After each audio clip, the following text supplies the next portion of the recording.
We're sitting down with Michael Scheuer, the man who had served in the CIA for more than 20 years, up until 2004. At one time, he was the chief of the CIA bin Laden unit. Then he went and exposed how counter-effective Washington's methods were in the fight against terror. He looked at the U.S. through its enemy's eyes. In fact, it's the title of one of his books called Through Our Enemy's Eyes. I'm very pleased to have the chance to interview you, Mr. Scheuer. I'm glad to be here. Bin Laden is gone. Who is Washington's #1 enemy now? Washington's enemy is an enemy that doesn't exist. We're fighting an Islamic enemy that Washington believes is out to kill us because we have elections, because we're free, because we have women in the workplace. It's an enemy that doesn't exist. It didn't exist when bin Laden was alive. It doesn't exist now.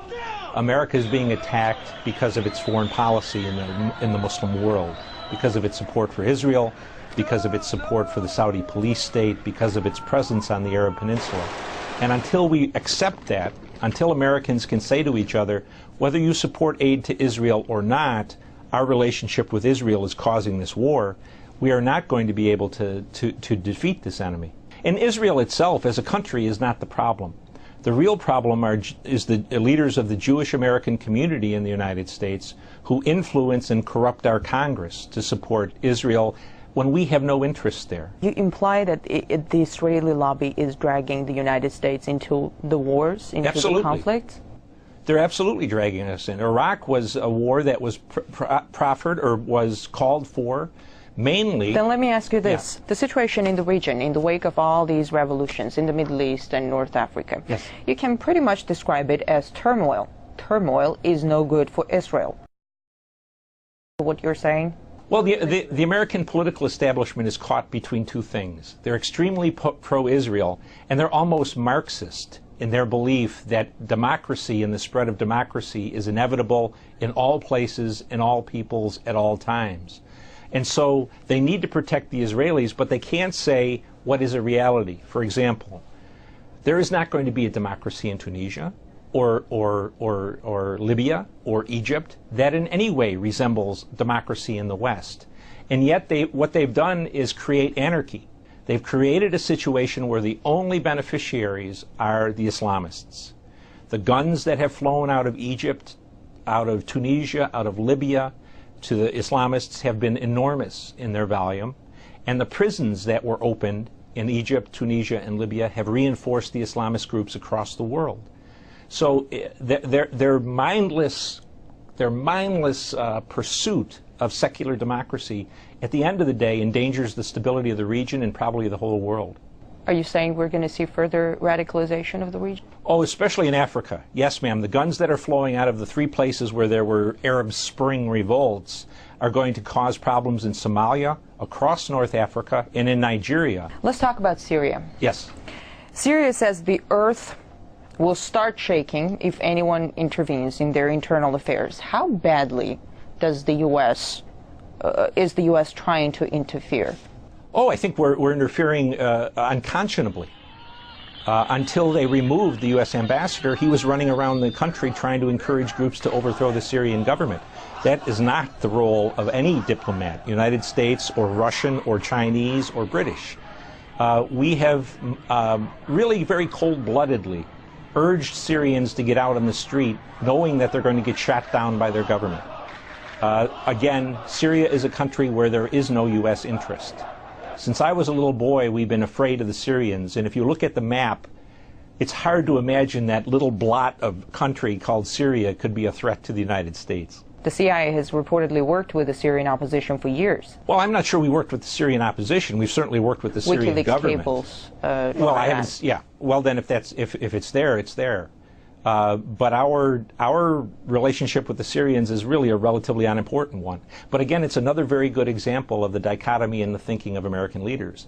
Because as we call for democracy in Syria, if Assad goes, Israel's security goes straight down. If the region becomes a complete mess, doesn't Washington see any dangers to Israel? I mean, with Iran involved, it won't be pretty. I think that's exactly right, ma'am. I don't know what the thinking is, except that they have come down on the belief that democracy is better for everybody.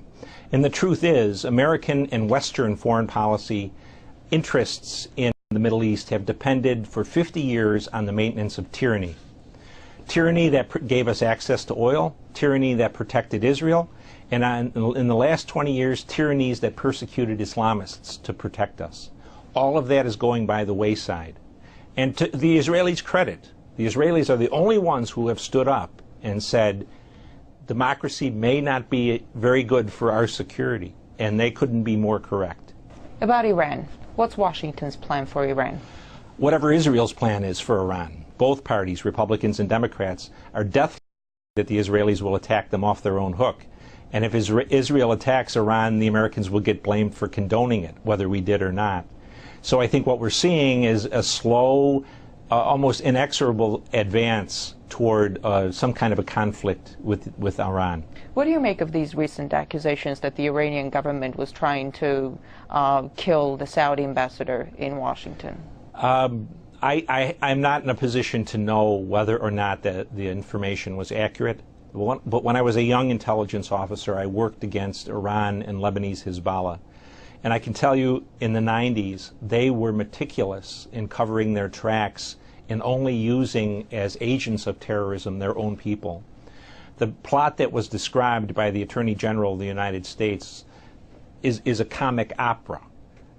Through a Mexican drug cartel, yeah. And to believe that the Iranians would risk war with the United States, Israel, and much of NATO to kill a Saudi ambassador who was not even part of the royal family, that's hard for me to believe. Let's talk about Libya. Libya is in ruins in the wake of NATO bombings. Yes. It's brimming with weapons. Yes. An al-Qaeda flag was planted over a courthouse in Benghazi. Yes. How good of a playground is Libya for people with radical agendas? Very strong Islamist presence in Libya. Since the war against the Soviets in Afghanistan, Libya has sent as many of its people to fight in those insurgencies, the Islamist insurgencies, as any other country in North Africa, maybe outside of Saudi Arabia. The Libyan Islamic Fighting Group fought a long time against the Soviets. They fought against Gaddafi. A great number of Libyans went to Iraq and to Afghanistan to fight us. And whatever strength the Libyan resistance had in terms of military capability, that came from experienced Islamist fighters.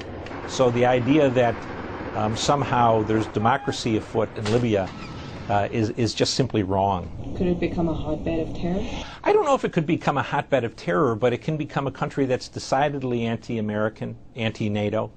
It can be probably less a hotbed of terror than a country that is vastly unstable. It seems the U.S. is almost creating grounds for terrorists to surge and then goes out fighting them. We see it in Pakistan. They got the whole nation alienated because of the strikes. A lot of people want revenge. How efficient is that? We are very efficient in this day and age, in the last 20 years, in creating enemies. We're not very efficient in creating security for the United States. We have the best educated population in the world, and we have the people with the littlest amount of common sense. How many times have we heard Mr. Clinton, Mr. Bush, Mr. Obama say, this has nothing to do with religion, this is not a religious war, this is a bunch of people who are just madmen. We are definitely fighting a religious war.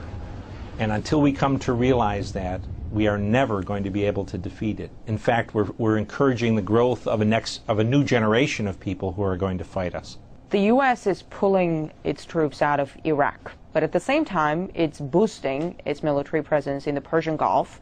More ground troops are planned to be deployed. New drone bases are being built. What do you make of such expansion? It just demonstrates again the ignorance of the United States government in terms of its political leadership about what our problem is in the Muslim world. The key point of formation for al-Qaeda was the presence of U.S. military forces on the Arabian Peninsula. 15 years after they declared war on us, we're now going to take people out of Iraq and put them in Kuwait and Bahrain and Saudi Arabia, reinforcing our presence on the Arab Peninsula. Only going to cause us more foes and more enemies in the Islamic world. It's a contradiction. It's a Okay, lack of let me common ask you sense. this. If the U.S. pulls out of everywhere, Yes. is it going to be the end of terrorism? It certainly would deny the terrorists the glue of unity that keeps them focused on the United States. If we weren't the main enemy, they would be attacking Israel, they would be attacking the Saudis, they would be attacking the Moroccans. The war would be And would you say let them attack go. The Israelis and the Saudis? Let them go. Sometimes they say the Chinese will come in. I said, let the Chinese deal with these people for the next 50 years. We've had enough of it. But I think the point is the Americans can't get out. We're dependent on the Saudis to maintain our interests in the world oil market, and the Saudis buy, next to the Chinese, more of our debt than anyone else. So as long as we're side by side with the Saudis and with the Israelis, we're stuck in the Middle East, and America will continue to bleed. Dr. Schroyer, thanks for the interview. Yes, ma'am.